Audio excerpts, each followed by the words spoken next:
PC George പല പ്രാവശ്യം പറഞ്ഞിട്ടുണ്ട്. അപ്പം ഇതിനെ PC ജോർജിൽ തന്നെ ഇതിന് മുമ്പിൽ നിർത്തണം. മുമ്പിൽ നിർത്തി ഇതൊരു വലിയ സംഭവമാക്കി അങ്ങ് മാറ്റണം. ഇത് ഇന്ത്യ മുഴുവനും ചർച്ച ചെയ്യുന്ന വിഷയമാക്കി മാറ്റുന്നത് എങ്ങനെയാണ്? ഈ ഇലക്ഷൻ ബോയ്ക്കോട്ട് ചെയ്യുമ്പോഴാണ്. കാരണം ജനാധിപത്യ പ്രക്രിയയിൽ അവിടെയുള്ള മുസ്ലിം കമ്മ്യൂണിറ്റിയിലല്ലാത്തവർ ബോയ്ക്കോട്ട് ചെയ്താൽ അത് നാഷണൽ ഇഷ്യൂവാണ്. അപ്പോഴത്തെ ഗവൺമെൻറ് ഇടപെടും, സെൻട്രൽ ഗവൺമെൻറ് ഇടപെടും. കാരണം സെക്യൂരിറ്റി തന്നേ മതിയാവത്തുള്ളൂ. അപ്പോൾ കേരള പോലീസിന് അവിടെയുള്ള സ്വാധീനം മാറ്റിയിട്ട് അപ്പോൾ കേന്ദ്ര ഗവൺമെൻറ്റിൻ്റെ CRPF അല്ലെങ്കിൽ BSF 2 യൂണിറ്റ് അങ്ങ് കൊണ്ടുവരും. ഇതാണ് ഇതിൻ്റെ അകത്ത് ഉണ്ടാകും. കാരണം ഇതാണ് മാറ്റം വരേണ്ടത്. അപ്പോൾ ഈ 2 പാരാമിലിറ്ററി ഫോഴ്സോ അത് ഈ 2 ക്യാമ്പുകളോടെ വന്നു കഴിഞ്ഞാൽ അവന്മാർ ഇവരെ കൈകാര്യം ചെയ്തോളൂ.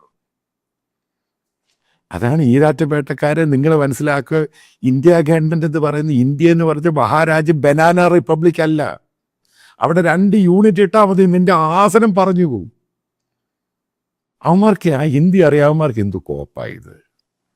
അവന്മാർക്ക് ഈ സാധനം ഈ പറയുന്ന കാണുമ്പോഴേ അവർക്ക് തെറിച്ചു വരും. വല്ലാത്ത രീതിയിൽ കയറിയെങ്കിലും പെരുമാറും. ഇതാണ് എനിക്ക് അവിടെയുള്ള ജനങ്ങളോട് ഓരോരുത്തരോടും പറയാനുള്ളത്. ഇത് ബഡ്ഡിങ് സ്റ്റേജിൽ നിന്ന് മറ്റൊരു ലെവലിലോട്ട് മാറുകയാണ്.